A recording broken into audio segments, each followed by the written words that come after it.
Hi, my name is Kai. Thank you for having me here. Today, I would like to share our experience of helping our users to adopt AI that outside the software industry. So as we read everywhere, AI is changing all industries, right? From the retail, telecom, all the way to agriculture.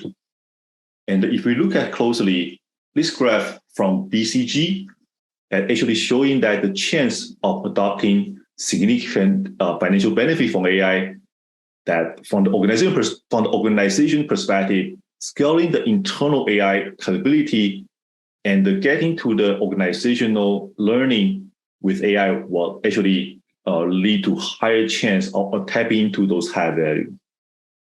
But according to this BCG survey, only 10%, 1 out of 10 companies are able to tap into this value right now.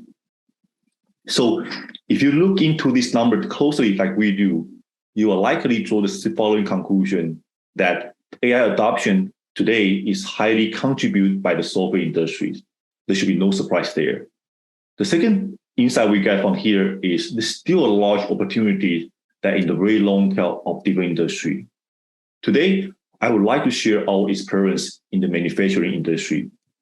One thing people are interested in manufacturing is to utilize today the deep learning and computer vision to do visual inspections. So with that, what are the key barriers that we find that the manufacturing industry are trying to adopt AIs? There are 3 major challenges.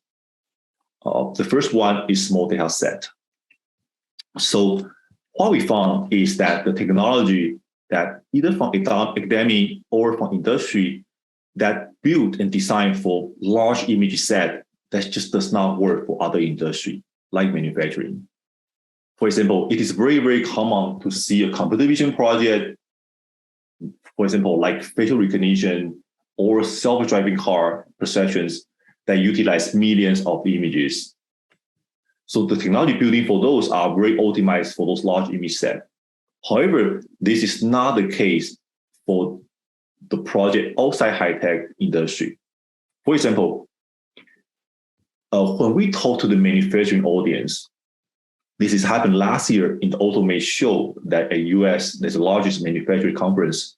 Then we asked the audience, how many images do you typically have for each defect type that you want to detect? Right? This is the training set we use to build AI model. Not to our surprise, the answer is this distribution, that we found that more than 50% of the manufacturing audience, they tell us that they have only less than 50 images, 50 defective images for each defect.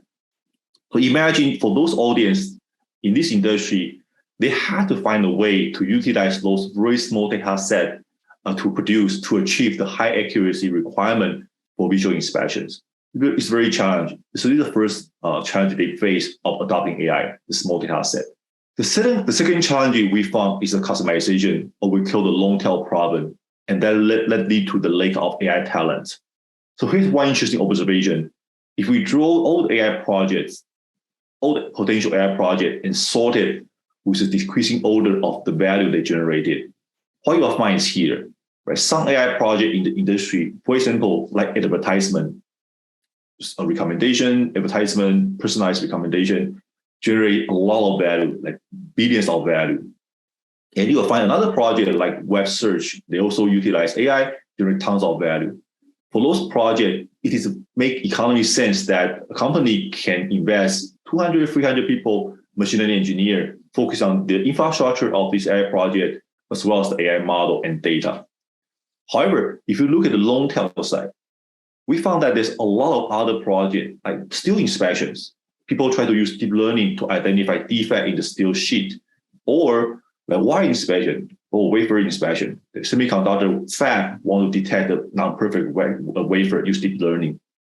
Those long tail projects, each of them are not as big as those large projects, maybe like $1 million revenue, $1 million value, but combined, accumulatively, they generate a lot more value than the head one. The challenge is that those long tail problems need a lot of customization, right? Inspecting the steel is different than inspecting the wafer. And with those long tail, there's no way people can invest on the customization of those projects. And it's, for the size of the project, it is also very hard to invest enough AI talent. So this is the second challenge we find. Just a lot of projects out there can be benefit from AI, but unfortunately, they just does not have enough customization to help, and there's not enough talent to help. The third challenge we find is most of projects are stuck at a proof of concept stage. Our experience tells about 85% of projects are stuck at a proof of concept stage. That means that the project does not deploy to the production line, generating the real business value. So what happens is that most of the people who, when they start doing AI, the idea is focused on the machine learning code, right? The AI code, the PyTorch, the TensorFlow model. What's missing was to make AI project works, there's actually a significant amount of software that needed to bridge the gap from POC to production. If you look at the project we have successfully delivered, that only 5% of the code, the part are for a machine learning model. The rest of 90% are the infrastructure, the ML ops, the software that support this operation. This is the third challenge, that the lack of software that helps bridging the gap between proof of concept and the production. So these are the three challenges that why manufacturers, particularly the manufacturing industry, they are not yet successfully adopt AI. So facing these challenges, right, small data set, customization, long tail, lack of talent, and the stuck at POC, here's the few solutions that we adopt. So the first one, for small data set, we found that adopting the data-centric AI, that actually, for our experience, that will enable us and our customers to obtain the performance, the model performance requirement with a very small data set. I'll have a few examples later in these slides. The second one, for the long tail and customization project, what we found is that utilizing a verticalized platform, and this platform is designed to useful by domain expert, not just for AI expert, not for data scientists, will help us to address the problem of customization and the long tail problem. Third one, stuck at POC, we also found that using an end-to-end platform, end-to-end means they take care of the full project, full machine learning cycle, from development, data from development all the way to deployment to maintenance, which should really help us to bridge the gap from the POC stage to the production stage. So let me first share with you the data-centric one. Let's talk about this one, because this one is what we found that is a technology that we build that really meets our customer needs. So it is a common sense that a better data lead to better performance, right? Everyone do AI knows that. However, in reality, when we are doing the project, it is very common that we're facing the model performance is not expected at the first time.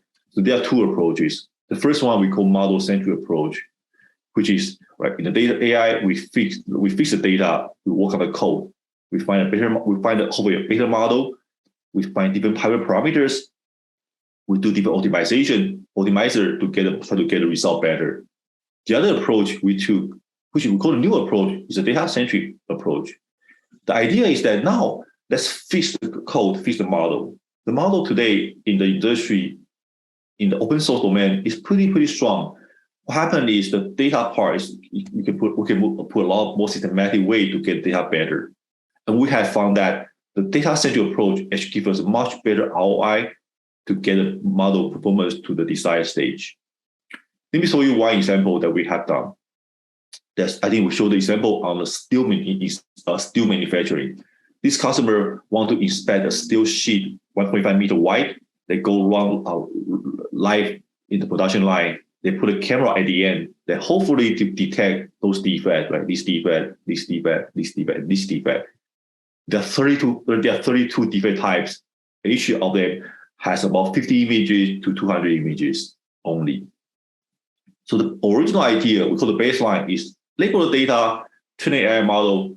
We got a baseline number of 76% accuracy. To put this model into production line, our customer need to get the accuracy to 90%. So what we have done with two approach. First, we call the model-centric approach. Keep the same data set, keep the same label. We go out to identify different models, right? To apply the different model, train the different models to the result.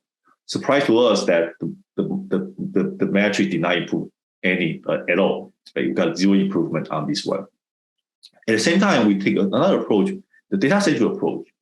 What we have done is inviting the subject matter expert, right? Inviting the labeler. They all sit down together to review these 4,000 images and systematically identify the mislabel, systematically identify the bad images, and then correct those images systematically using the platform. We found that with 2 weeks, we get a model result all the way to 93%.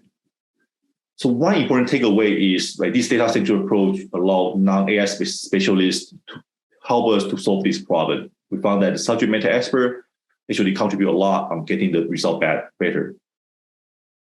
So you might ask, right, is this real, the truth? Maybe the customer you deal with are not ideal. They have a lot of label problem. Let me just show you one data, right? It was for the very famous ImageNet that we all do computer vision utilize a lot. You might be surprised to know that there are 100,000 mislabel issues in those public data set.